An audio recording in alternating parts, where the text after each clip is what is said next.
महिनाभर टिकेल असा आपला कुरकुरीत पातळ पोह्यांचा चिवडा आणि त्याच्यात असे जे 2-3 साहित्य घातले त्याच्यामुळे आपल्या चिवड्याची चव तर अप्रतिम लागणार आहे।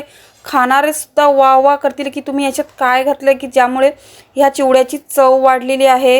नमस्कार मैत्रिणींनो, रोशनी सिंपल किचनमध्ये तुमचं स्वागत आहे। तर आज आपला फराळाचा पदार्थ तिसरा तर पातळ पोह्यांचा चिवडा आणि अगदी कुरकुरीत म्हणजे न आकसता किंवा न मावळता अगदी योग्य पद्धतीने आणि कोणते कोणते पदार्थ टाकले त्याच्यामुळे आणखीन चव वाढणार आहे ह्या चिवड्याची, तर ते मी दाखवणार आहे। तर हे पहा, तुम्ही पाहू शकता इथे मी असे हे पातळ पोहे घेतलेले आहेत। तर आता आपल्याला त्या चिवड्यासाठी काय काय पूर्वतयारी करायची ते आधी आपण पाहूया। सर्वात प्रथम ना ही अशी जाड चाळणी घेऊन आपण ते पोहे चालून घ्यायचे, म्हणजे जी काही पोह्यांमध्ये घाण असेल किंवा पोह्यांचा थोडासा चुरा वगैरे असेल तो सर्व साफ होऊन जाईल। अशा प्रकारे आपण ना पोहे साफ करून घ्यायचे। तुम्ही पाहू शकता अशा प्रकारे ही सर्व घाण निघते।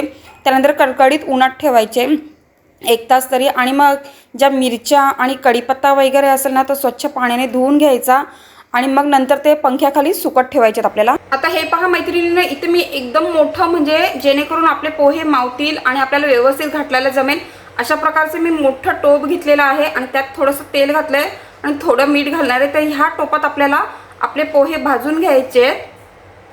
तर दुसऱ्या गॅसवरती मी एक कढई घेतली आणि त्यात मी तेल घातलेलं आहे। तर ह्यात आपल्याला आपले शेंगदाणे वगैरे बाकीचे जे इन्ग्रेडियंट्स आहेत, साहित्य आपण पोह्यांमध्ये वापरणार आहोत ते आपल्याला याच्यात तळून घ्यायचे, म्हणजे एकाच वेळी आपली 2 कामे होतील। तर सर्वात प्रथम आपण त्या टोपामध्ये पोहे भाजायला ठेवूया। आता इथे सर्वात प्रथम आपल्याला तेलात थोडंसं अगदी मीठ घालणार आहे मी, म्हणजे जेणेकरून आपल्या पोह्यांमध्ये जो काही थोडासा ओलावा असेल तो मिठामुळे निघून जाणार आहे। आणि ह्यातच आपण आता आपले पोहे घालणार आहोत।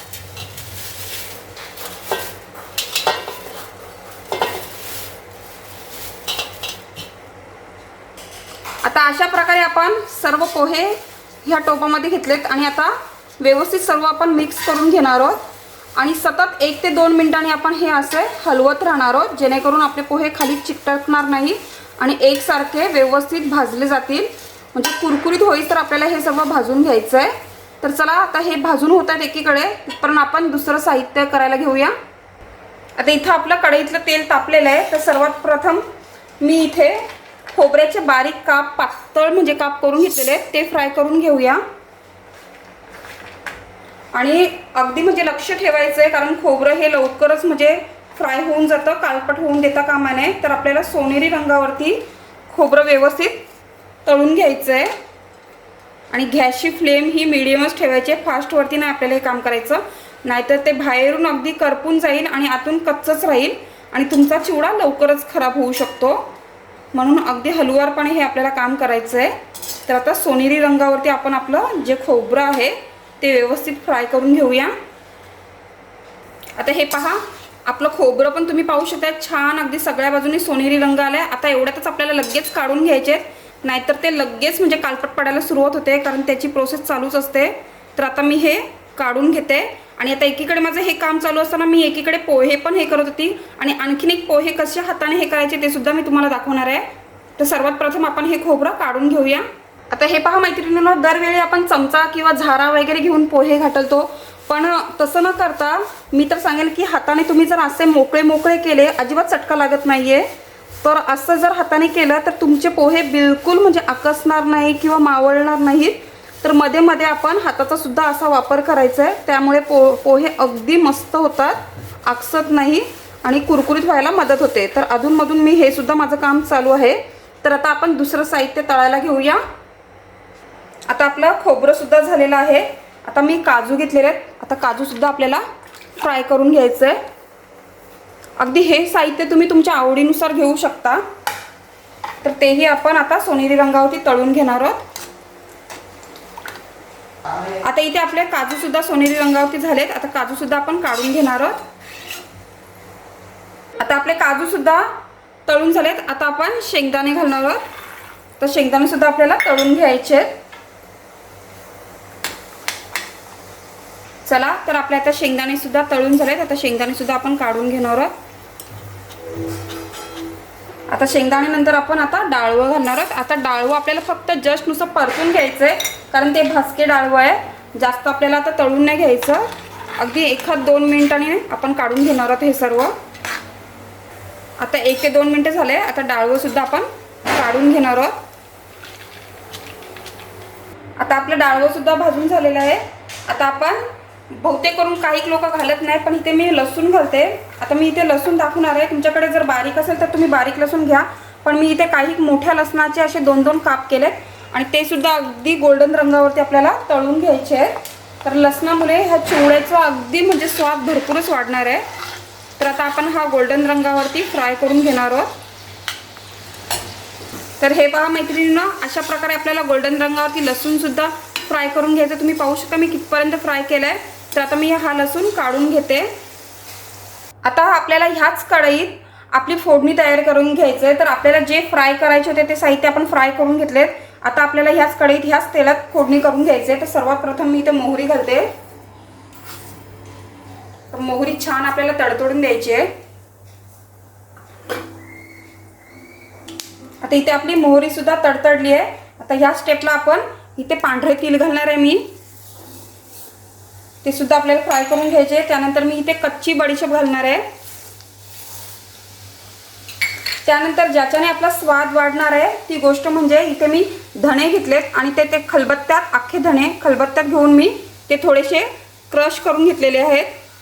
तर तेही घालणार आहोत आपण। व्यवस्थित हे सर्व मिक्स करूया।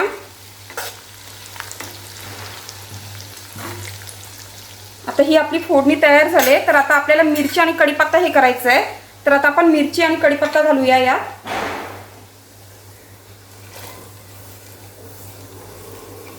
त्यानंतर मी कढीपत्ता सुद्धा घालते। तर तुम्हाला केवढा कढीपत्ता किंवा किती तिखट हवे त्या हिशोबाने तुम्ही मिरची आणि कढीपत्ता वापरू शकता। आता कढीपत्ता आणि मिरची मावळेपर्यंत आपल्याला हे ढवळत राहायचं आहे, म्हणजे कुरकुरीत होईस्तोवर। तर तिथपर्यंत आपण हे आता होऊन देऊया। तर हे पहा मैत्रिणींनो, अशा प्रकारे आपली फोडणी तयार करून झालेली आहे।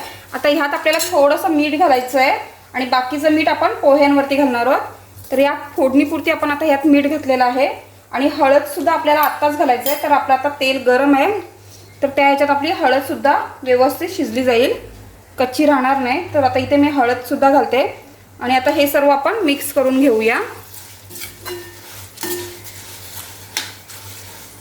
तर आता आपलं हळद वगैरे सर्व मिक्स करून झाले। तर आता आपण बाकीची तयारी करायला घेऊया। आता हे पहा मैत्रिणींनो, आपण जे पोहे भाजले होते ते मी आता एका परातीत काढून घेतले। तर तुम्ही पाहू शकताय आपली पोहे जरा सुद्धा आकसलेले नाहीत आणि व्यवस्थित हे बघा कुरकुरीत भाजले गेलेले आहेत। आता ह्याच्यावरती आपल्याला सर्व साहित्य घालायचं आहे। तर आता आपण जे तळून घेतले ते फ्राय ते सर्व साहित्य घालूया यात।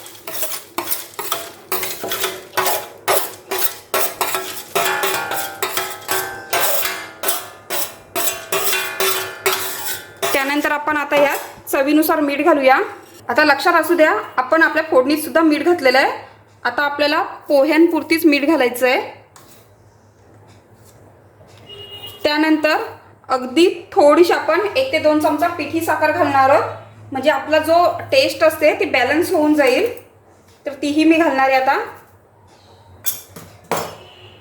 त्यानंतर आपण जी फोडणी केली होती ती घालायची आपल्याला।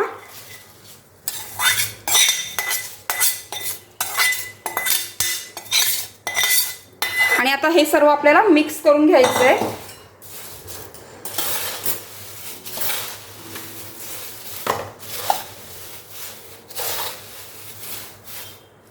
आता हे पहा, तर तुम्ही पाहू शकता आपला मस्त चिवडा अगदी मिक्स करून झाला आणि परफेक्ट तुम्ही बघू शकता साहित्य वगैरे अगदी मस्त भरभरून घातलेलं आहे। आणि काही ज्या आहेत आपण जे साहित्य घातलेलं आहे त्याच्यामुळे आपल्या चिवड्याची चव सुद्धा अप्रतिम लागणार आहे।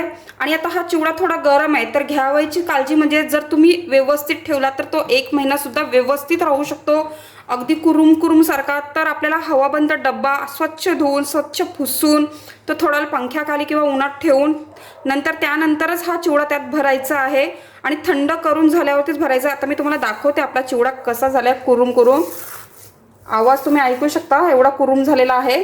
तर अशा प्रकारे आपला मस्त दिवाळीचा तिसरा फराळ सुद्धा तयार झालेला आहे, पातळ पोह्यांचा चिवडा। तर मैत्रिणींनो, तुम्हाला जर माझी ही रेसिपी आवडली असेल तर नक्की लाईक करा, शेअर करा आणि सबस्क्राईब करा।